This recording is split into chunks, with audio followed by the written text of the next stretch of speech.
Hey YouTube, my name is Love, and today I'm going to be showing you guys my voiceless deck profile. I took this to Wisconsin Regionals just as of recently, and I was able to go 22nd out of 378 players.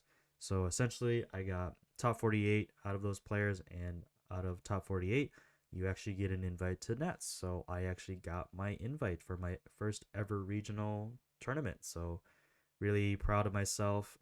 My record at the end was 7-2. Fun fact: I actually did not have an opponent on my last round, so I got an easy dub, one by default.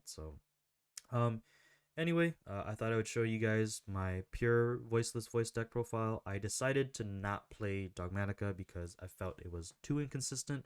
So I decided at last minute to play the pure version, and it was actually probably the best decision I've made going into a tournament. So at least a tournament that big.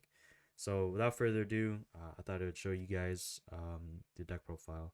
So starting from the top, we played 3 low, we played 3 Saphira and 1 Old Man Saravis. I decided going second sometimes I would take out a Saphira for non-engine. So I would see the non-engine more against my opponent. So I think it was okay doing that decision because sometimes I would see it, sometimes I would not. It's all about luck. So I would just take out a Saphira just in case, because sometimes if you have 3 Saphira, there was a time where I had 2 Saphira and it just didn't work out a lot. So I wasn't able to use it for like tribute fodder or anything for ritual summoning. Um, Next, we played the rituals, which was 2 Skull Guardian and 2 Dragon Saravis. Uh, Dragon Saravis was in my hand a lot, which was kind of a good and a bad thing. It's good because it has the targeting protection against your opponent, but it's also bad because if you don't have a monster that is good to have that kind of targeting protection, then Saravis is kind of dead in your hand, and there's no way to use it if you don't have like a ritual spell or Saphira to ritual summon it at all. So, but it's good because it has that targeting effect. I did not decide to play the Pendulum Graph Dragon. I thought it was. I kind of don't like that card. It's okay, but I just decided not to play it because I wanted to play more with consistency, and you can't even summon the Pendulum Graph Dragon with Old Man Saravis. You actually have to ritual summon it or pendulum summon it. But of course, you are not playing with pendulums, so of course, that's gonna be the only card you're gonna be playing that is a pendulum monster. But I just didn't decide to play it. For your 1 card starter, is we played 3 Diviner and 1 Trias. Uh, this I saw a couple times, and if this was like the only like thing you had, like if you normal summon Diviner and like they impermed or they ashed it, sometimes that would actually end your turn right there. And even against the mirror, sometimes people would do that where normal summon Diviner and I would like imperm or Veiler it or ash it. They would just like set one and then they would pass, and then during that time they just have to stop my combos now in order for me to not progress.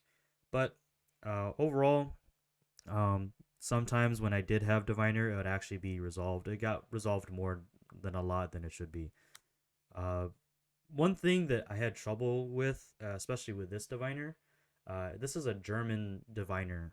At the time, I actually had an English Diviner. When I was submitting my deck list online, I actually could not find the German name for Diviner the Herald. So, but one of my friends that was with me had a English Diviner, so I told him that, hey, can I borrow it for a bit for the tournament? And he said, yeah, go ahead. So, I ended up playing with 3 English Diviners.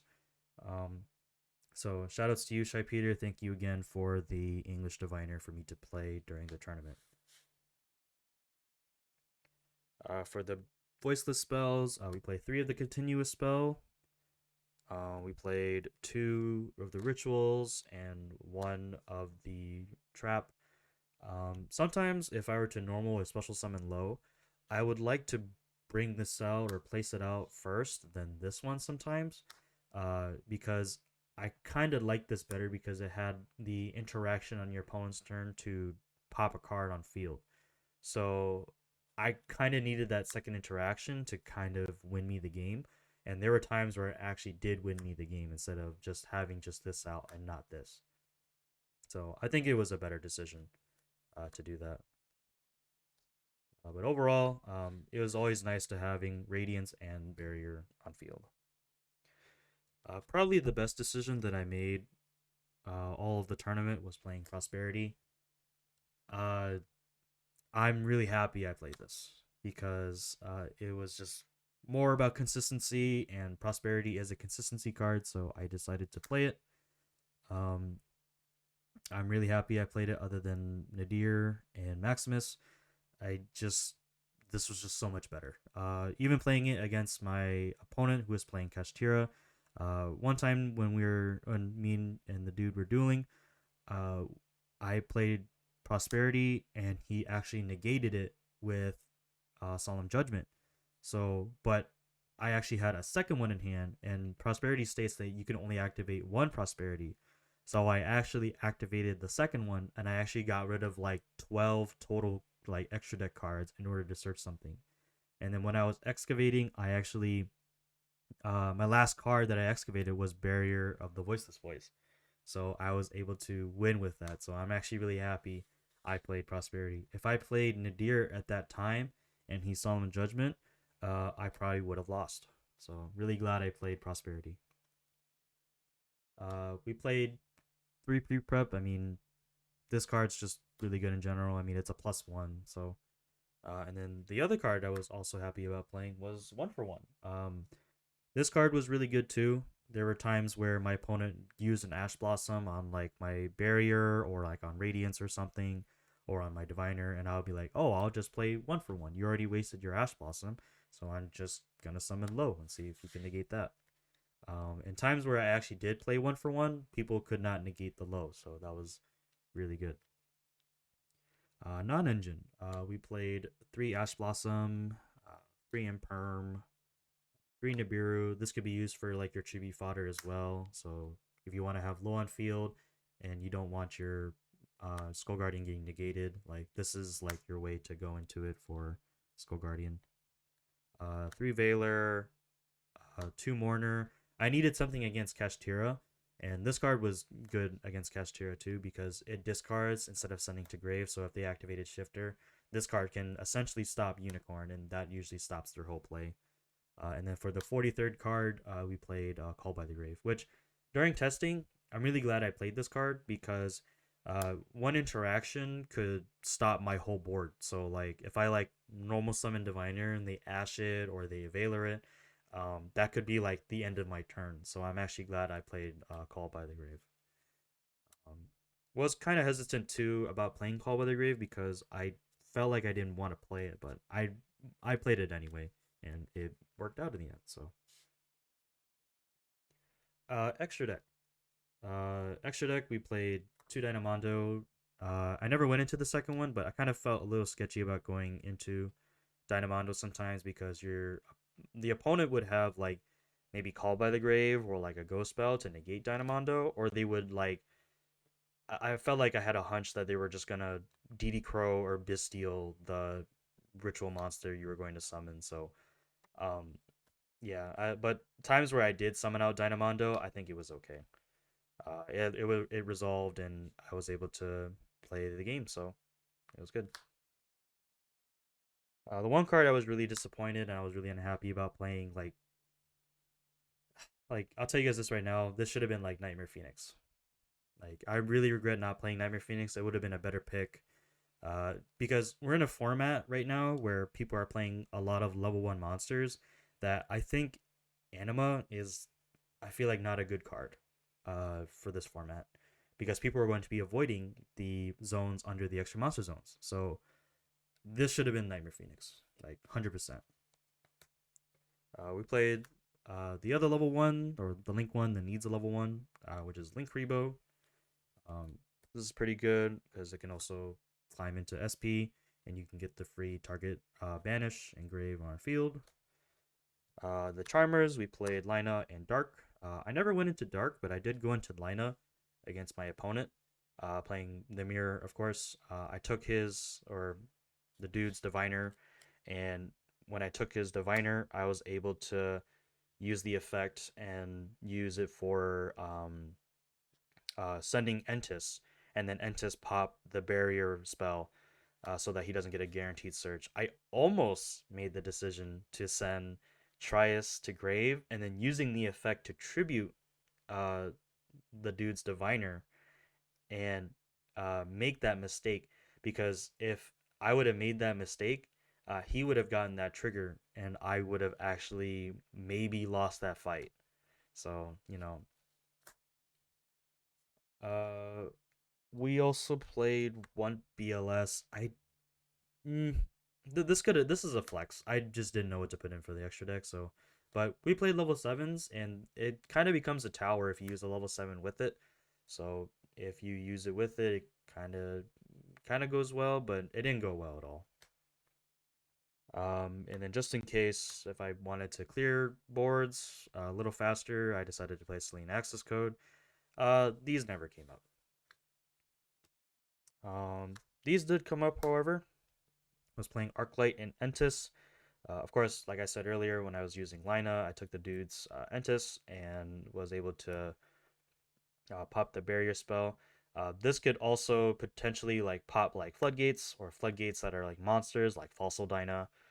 So I was able to just play Entis and maybe play through some floodgates, but I didn't have to deal with Fossil Dino, or I didn't have to deal with like stun or flu, or sometimes even summon limit, because sometimes my opponent would not have it. I played one Excel and one Barone.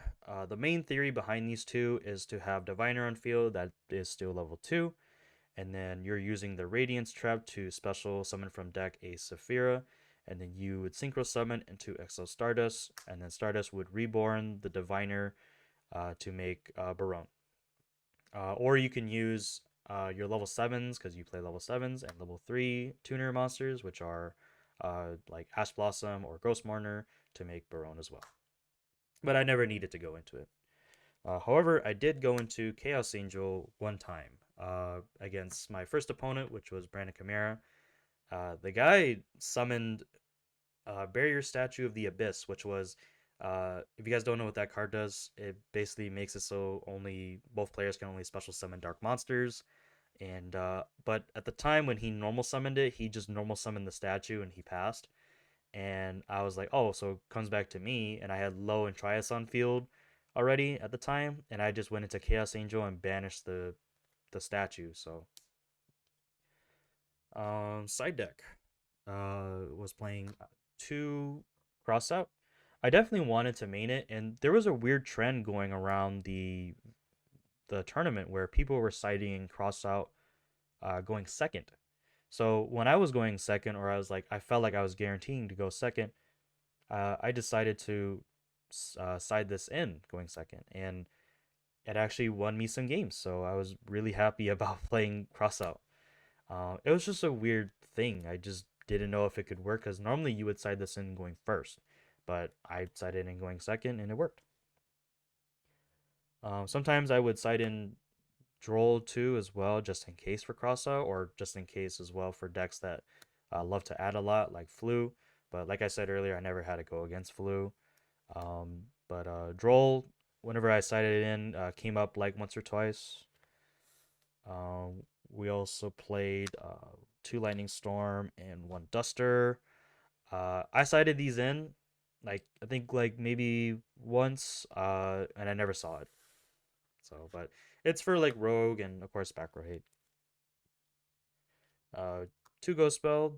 A lot of people are also playing around this card because they would just chain block their cards to make it so that Ghost Spell doesn't trigger. But overall, I needed it because I wanted to do a graveyard package just in case, which was of course playing the Bestials. I wanted to add Baldrake, but I just didn't have room for Baldrake. And of course, the one card I think is going to get hit to maybe 1 on the list, or maybe even banned, is of course Summon Limit. I saw Summon Limit a couple times during my duels, but overall I felt like I didn't need it, or because I was either one up a game, or sometimes I would just side it in, and even then when I sided it in, I probably like didn't see it or it just never came up. But yeah, that is the whole main, extra, and side deck. Glad I made that change from Dogmatica to Pure. It was definitely a really good decision. So a few things before we end the video. I want to make a couple shout outs. Shoutouts to my friend Shai Peter again. Thank you again for giving me the English Diviner. Shoutouts to all the peeps that I went with, all my friends. There were like 7 of us that went all at once to the regional. So another friend of mine also got top 11th, and he actually got his invite too as well. That was his second ever regional, so happy, and I'm proud of for him about getting his invite to Nats. And shout outs to my friend Tommy. Thank you again, brother. I still appreciate you for giving me that lesson ever since I started playing Yu-Gi-Oh. Just ever since we did that playtest session, I always appreciated you for giving me that. So, because I felt like I got better as a player. So I just felt really happy about that. Anyway, as I end the video, I just want to say thank you guys so much for watching. If you guys do enjoy these kind of videos, I'm trying to get locals videos out once again as soon as possible. But if you guys enjoy the video, please do subscribe. Do give it a like if you enjoyed it. As well as if you guys want to hear about my first experience going to a regional, and because if you guys want to hear about an experience going to your first regional, then I'd be down to do a video about that. If you guys are interested, like leave a comment down below and I can do a video about it. So, but anyway, thank you guys again for supporting. Make sure you guys subscribe, and I will see you guys in the next video. Thank you guys so much again for watching. So see you guys then.